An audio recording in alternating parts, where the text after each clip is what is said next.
Hey guys, and welcome to day 23 of the 60-day Spartan Calisthenic Challenge. And I appreciate you guys being patient. I am sorry for the delay. It has been quite annoying to deal with on my end, but I imagine that on your end it's far more annoying to have to wait, so I do apologize about that. Thank you for bearing with me. I appreciate it.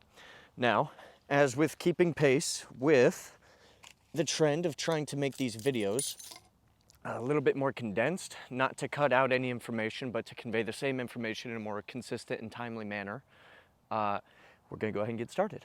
So first off, we're gonna start with 30 jumping jacks, all right? Remember, we're starting off as a soldier.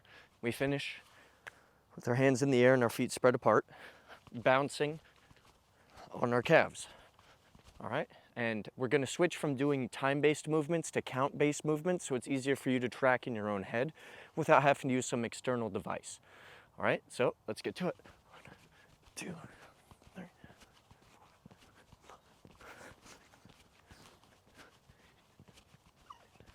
10, 12, 15, 20, 21, 23, 24, 25, 26, 27, 28, 29, 30. All right. Now, boys, the first thing we're going to get into is 25 squats. All right. So try not to use a chair for these ones, but use a chair if you need to gauge your range of motion still, or if you're concerned with something happening like you falling over. But the goal is always to keep the torso up and to slide the hip girdle backwards while coming forward to the top, sliding the girdle forward and turning your glutes inward to push the hips out underneath your body to keep your hips supporting your center of gravity instead of your hips being back and you having a lean to you, which puts the pressure on your lower back.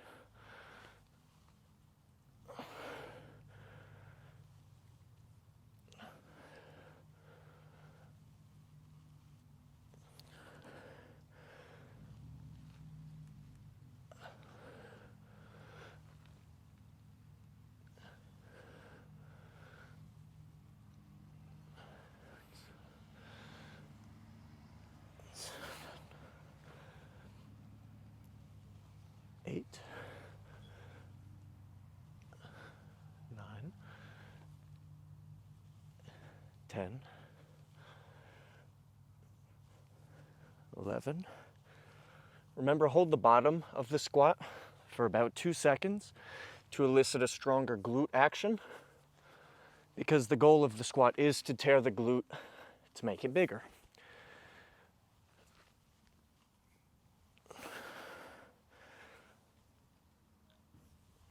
16, 17, 18. That was weird. 20. There's like some squeak in my head, in my left nasal passageway. Literally didn't make any sense to me. Maybe some relief of pressure. 22, 3 more.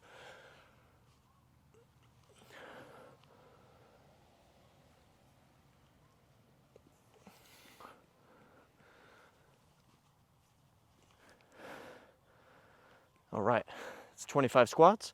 We're gonna move straight into what's known as knee to chest, all right? So go ahead and lay on the ground and cup something above your head.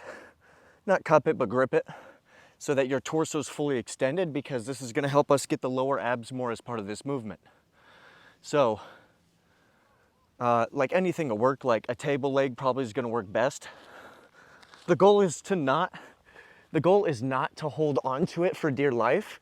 It's just something to stretch out your body and to grip it with your fingers to give you a little bit of stabilization. All right, so you're gonna lift your heels and then you're gonna slide your knees up towards your chest.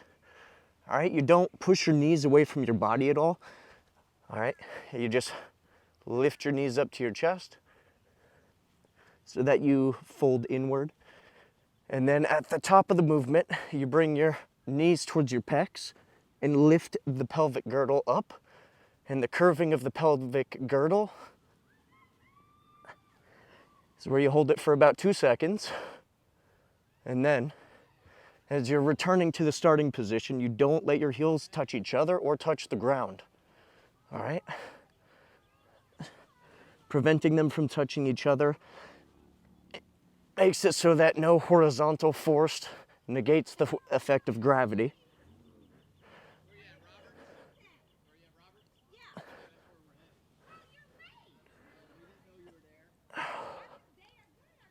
10. 5 more, guys. 15. 11.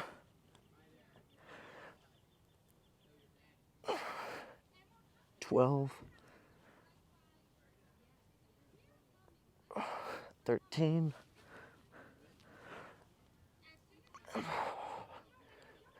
14. 15. And reset before you lower the weight. Well done. By the looks of things, we're going to have some disc golfers here in a moment, boys. All right. Now we're going to move into straight up calf raises. Whatever. So for those calf raises, ensure that you're elevated off the ground. You can use some books. Anything where your heel, where the balls of your foot are on the higher surface and your heel can flex below the surface. Honestly, you can do it on the side of a chair or something like that, but that gets you really high up off the ground. Could be slightly dangerous. So, no need to do that. 8, 9, 10. Remember, guys, we're going 25 here. Readjust if you need to. And remember to lightly touch the wall that you're using to support yourself. You don't need to grip it with your whole hand. Just use 2 or 3 fingertips. The main point of it is to offset any balance disturbances. You should be able to actually lift your fingers off and balance. And the goal is to eventually not have to use the wall at all. 18, 7 more. 19. Don't fall forward. 20. 21. 22. 23, 24, ooh, 25. Oh, these are intense, guys. No matter what, my calves have gotten much bigger just doing this. I don't know about you guys, but they should be getting quite large. 4. And one of the cool things about doing calf raises with your own body weight is that as you gain more muscle, because muscle weighs more than fat, so don't pay too much attention to the scale. You can use it as a good base, but use your body, like the shapes and dimensions of your body. Notice when fat is receding and muscles coming out to play. Notice not how much weight you lose, but the fact you get less tired during these exercises, or the fact that you can do more reps before it starts burning, or the fact that you can do more reps overall. Because that's going to be a good way to pace yourself, as opposed to just looking at an arbitrary number on a scale, because what's going on in your body is not indicative of the number on the scale. There's other factors that go into play and other things you can look at. 7 more. 5. 4. 3. 2. Oh. 1 more. Oh. All right, guys, don't forget your little sip. And now we're going to move into pike push-ups. Remember, the goal of this is to keep your legs as straight as you can while keeping your hips over your shoulders, so that the majority of your body weight is being pressed up by your shoulders. lower the force being produced by you in your palms to lower your body and increase the force to lift your body up.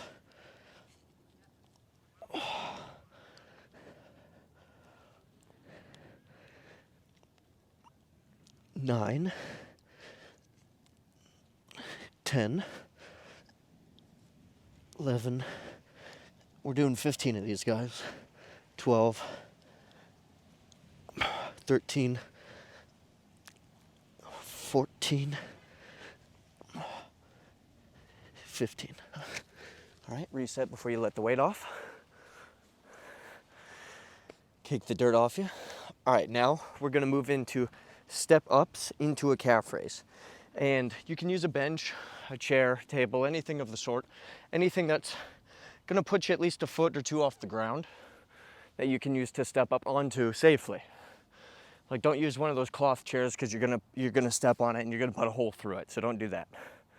Use something nice and firm. If you guys buy a step-up box, that would be pretty helpful too. But we'll get into that later. If anybody actually wants one, just hit me up. I'll give them a good link. So with this, you're going to put one leg on the bench and you're going to put your weight on your heel. So lean forward, not like this, lean forward so that you load all of your weight onto that heel. And then push that heel into the table, the chair, whatever, to push yourself up. Doing that makes it so that you're not using the back leg to kick up off the ground. All right, and then when you get to the top, do a little calf extension, lower yourself back down. Load the weight, push, extend, don't fall forward. All right, so we're doing 10 of these on each leg. This is number 3.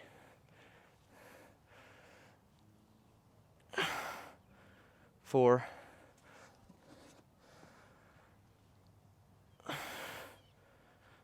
5. If you notice yourself going off balance as you're going up or down, that means you're doing it too quickly. You need to do it at a more controlled pace.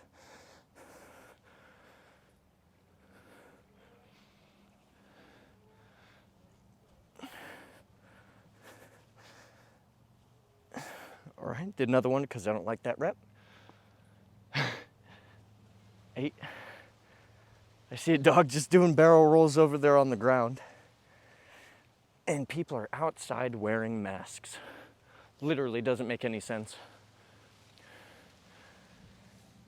And 10. For anyone concerned about microorganisms or microbiology, do another one because I don't like that one. You don't get sick because of the air. If someone sneezes in your mouth, yeah, you're gonna get sick. If someone coughs in your mouth, you might get sick. All right? But everybody gets sick because we touch the T area on our face with our disgusting hands.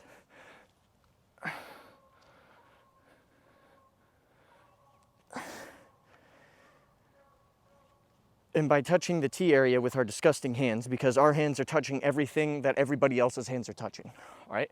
So the bathroom stall, the bathroom doorknob, all right? The doorknob entry to the building, the push bar entry into the building, all right? The gas station pull handle, the push handle. Everybody's touching, I don't like that one. 4, everybody's touching the same thing. And then it's even worse because you put your mask on thinking that it's gonna do something and you touch your face when you put your mask on, all right? People get sick because they touch their face, not because they inhale germs.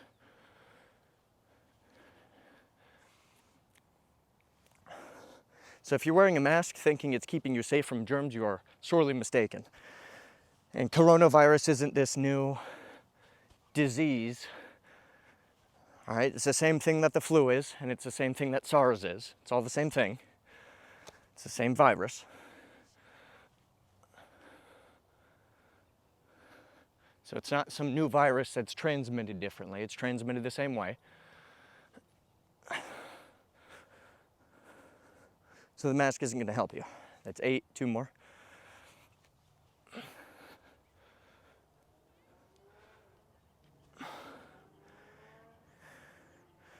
So wash your hands after you touch gross shit, and don't touch your face.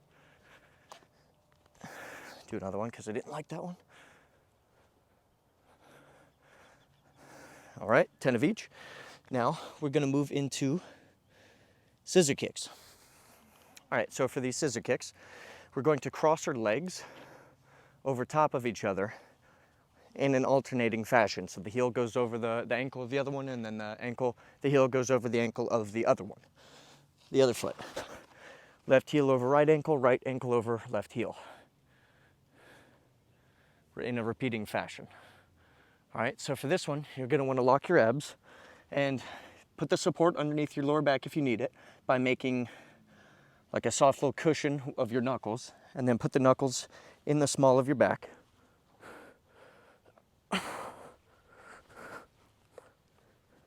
All right, and alternate your legs while keeping your abs tight. Do 40 of these. So 1, 2, 3, 4, 5, 6, 7, 8, 9, 10, 11, 12, 13, 14, 15, 16, 19, 20, 21, 22, 23, 24, 27, 28, 29, 30, 32, 34, 35, 37, 38, 39, 40. Reset, then get up. All right. Like I said, we're switching to a count-based system so you can monitor it in your head. In addition to that, as you keep your core tight and you switch your legs over, the switching of the legs constantly pulls the muscle from its tight position outward, and that constant pulling outward is what's going to tear your muscle to make it stronger. All right, now we're going to do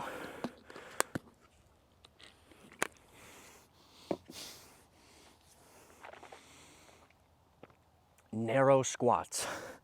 So put your feet together to make a little V. All right, and then you're going to keep your torso up. All right, keep your head high, keep your chest high, keep your back up. All right, I don't want none of this. Okay, that's not a squat.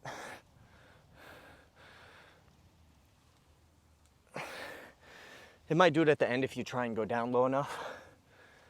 But the point is, keep your torso up high so your glutes get loaded. You'll get thrown off balance, it's okay. But we're just gonna do 10 of these.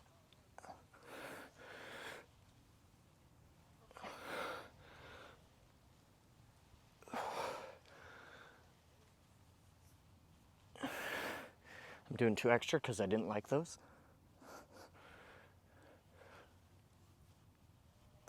All right. Now, pull your chair back out, and you're going to do an isometric hold over the chair. What I mean by that is, you're going to move into a squat, but instead of sitting, you're going to stay loaded. Just keep the weight in your glutes by driving through your heels. All right, so you should be having the tension as if you're about to push up through your heels throughout the entirety of the hold. All right, and you're just gonna hold this for as long as you can. All right, isometric holds are good for increasing muscular endurance. In addition to that, it's just a good tear and test your strength.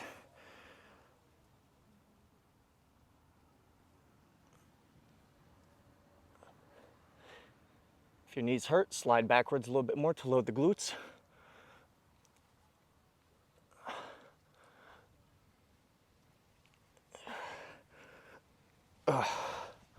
All right. So guys, that's the first set. I want you guys to do 2 more sets. And then that concludes day 23 of the 60-day Spartan Calisthenic Challenge. I'm proud of you guys for putting effort in. God bless you guys. Keep up the good work. Let me know if you need anything. And of course, we stay making no edits because real life happens and what we see on video is fake and unpleasant, and it gives us false perceptions of reality, which takes the joy and the fun out of reality the way God intended it. So I'm going to enjoy it. And if you don't like the videos, that's too bad. God bless, guys. Take care.